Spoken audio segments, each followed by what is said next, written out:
Hey, it's Patricia Murphy. It's Friday, Casual Friday. This is Seattle Now. This week, Seattle may have shed its anarchist jurisdiction status as a new administration was sworn in. And our vaccine distribution is still slow and steady. Crosscut's Hannah Weinberger and KUOW's Zaki Hamid are here to break it all down. But first, let's get you caught up. Inauguration Day is in the books, so the National Guard troops who've been standing guard at the Capitol building in Olympia will start to wrap it up today.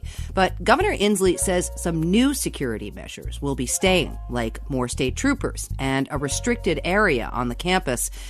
The extra security has cost the State Patrol $1.5 million over the last 2 weeks.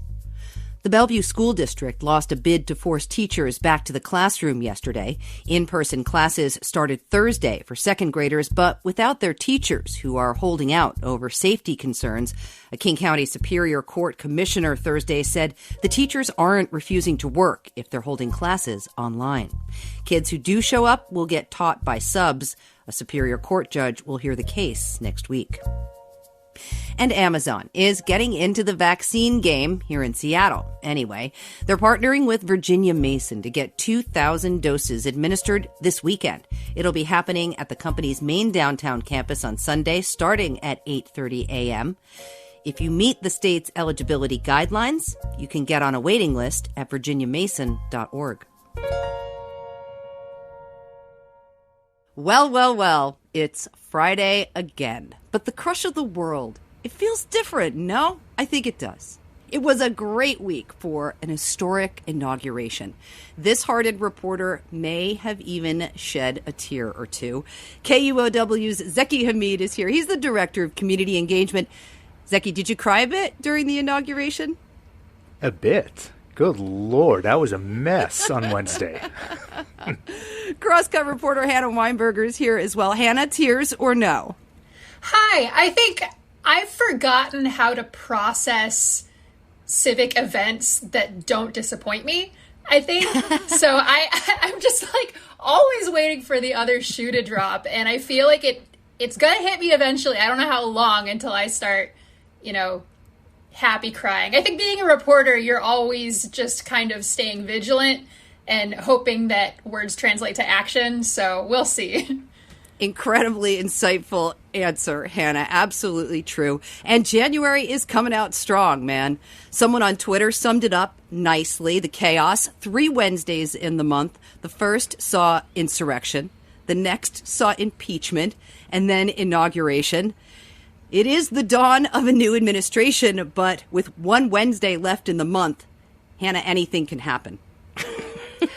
I'm hoping that translates to a influx of vaccines. I've been watching that, hot list of executive orders just dropping all morning, like I wandered into an episode of Oprah. You get a cancellation of the Keystone XL, and you get to know that you will always see masks on federal land. So I'm really just hoping some of the things that we're seeing happening roll out fast, especially for vaccines, which are what I've been thinking about a lot. Zeki, Joe Biden, 46th president, no matter what you think of him, the inauguration was surreal. Given the state of our nation. How are you thinking about this? God, there's so much to process there. But, here's what I really loved about the day, but especially about Biden's speech. It was hopeful. And there was, even though it acknowledges how much hard work we have ahead of us, and it really reminded me of what I love about my country and why I decided to move to the United States almost 25 years ago. It just filled me with hope and optimism and determination to do good work. Work is a huge part of that equation, for real. For real. That's, you can't have unity without the work. You can't just say it and make it happen. I was just so relieved there was no violence, honestly. Which brings me to Kamala Harris, our new vice president. There were so many firsts with her in office, but I feel like it got kind of pushed to the side with everybody worrying about the potential for violence. So I'm not sure I'm able to fully appreciate the significance of that moment yet. like you, Hannah. Maybe I'm just still processing Absolutely. it. I was actually on a call for a lot of the inauguration because I was just so scared that I would witness something tragic. I was, delaying until Twitter could tell me if I needed to have a heart attack or not. But I was on an interview just because I didn't want to see something so momentous become tarnished. And I'm really grateful that it wasn't, that it went well, that it was this beacon for the next administration. Watching all of it, you just have this very tempered appreciation for how much you took for granted before. So many firsts, so many awesome moments. Our first, second gentleman, or Doug, as I like to think of him. What is he going to be in charge of? And is holding the Bible the equivalent of holding Kamala's purse at the mall? I'm not sure, the gravity is different, but the act, I mean, it's a kind of masculinity that I like to see, so. I'll take it. It. In other awesome inauguration news, Michelle Obama's outfit. Can I just, when I saw the camera pan to her coming down the stairs in that plum outfit with that gold belt with her fantastic hair, just bam, down that. I leaped out of my chair. God, she had a fantastic outfit on. She looks so good. She needed a soundtrack behind her, though. I did cry a little after that, It needed music, right? We needed some Beyonce there. I've heard superhero comparisons because of her belt buckle, but honestly, man, I just saw a badass, powerful woman walking down those stairs. Then I cried. That she is. She's my 2021 aspiration. I think right now I identify more with Bernie's choice in clothing just after being in quarantine for a year. He is practical. He's got things to do. And he's keeping social distance, which for me is very important. Yep, I gotta say, having lived in New England for 10 years and lived very close to Vermont for a lot of that time, that look is very familiar. It is. It's very practical. He's going to be sitting in a folding chair for 3 hours in the cold. I mean, let's think about it for a minute. It looked like he was just showing up to say hello on his way to the post office. You know what I mean? It was just dropping by, saying hello, but, I got to go get some coffee after this. A lot of things on the list. The inauguration is just one of them, people. A little more good news, though, this week. Vaccines starting to open up if we could only get the actual vaccines. Governor Jay Inslee. That little thing. That piece. Governor Jay Inslee opened up vaccine eligibility this week to everyone over 65. Of course, we are still having trouble with distribution. And we found out this week that the Trump administration, they had no plan. They did not have a plan. That's why they weren't working with us. They had no plan.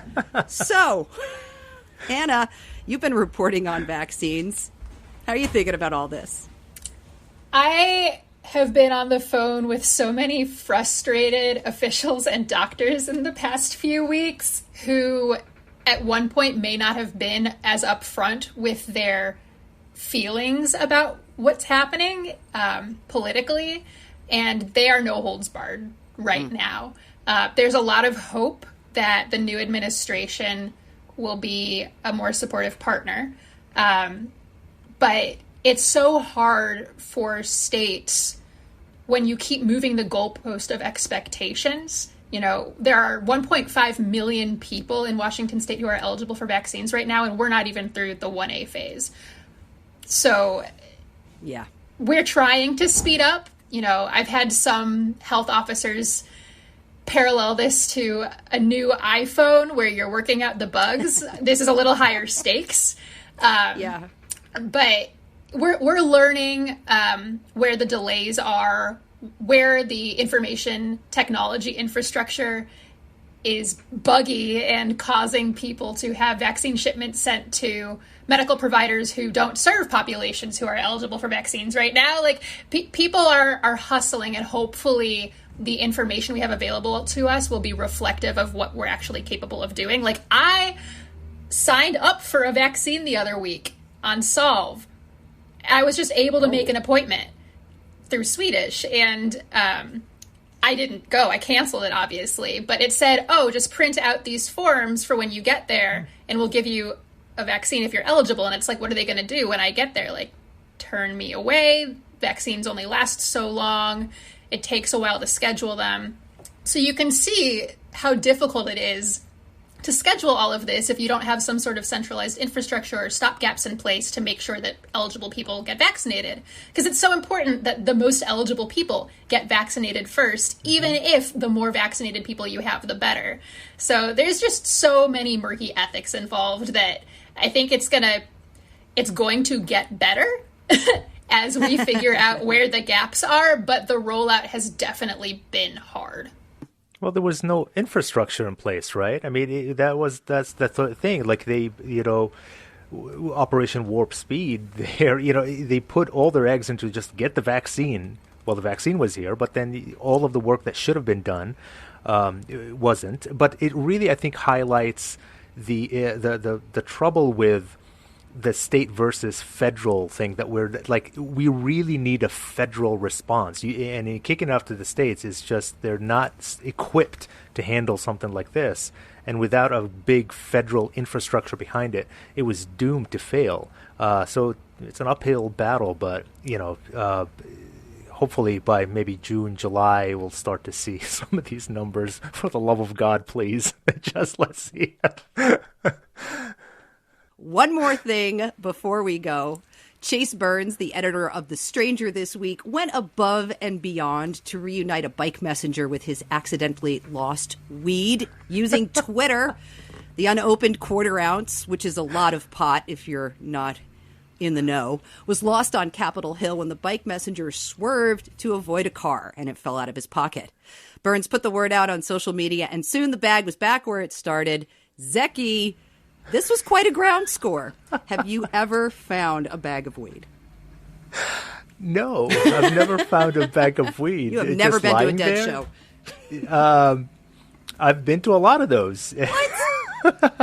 Yeah, dead fish. I was a major hippie. But it's a wonderful, love story about uniting somebody with their weed. That's a big win. Yep. Hannah, under these circumstances, the streets say it's yours to keep. I don't make the rules. But it seems like 2021 is the year of stoner compassion. I am excited to see that people can still find ways to develop community even when we can't hang out earnestly. I am grateful that people are eager to get belongings back to their owners, but just the fact that we can still collaborate like this makes me really happy. Here's to reuniting with weed. We're going to leave it there. Thanks again to my guest. Hannah Weinberger is a reporter at Crosscut, and Zaki Hamid is the director of community engagement at KUOW. Thanks, you two. Thank you. Thank you. Stay safe. Seattle Now is produced by Caroline Chamberlain Gomez, Clare McGrane, and Jason Pagano. Matt Jorgensen does our music. I'm Patricia Murphy. See you Monday.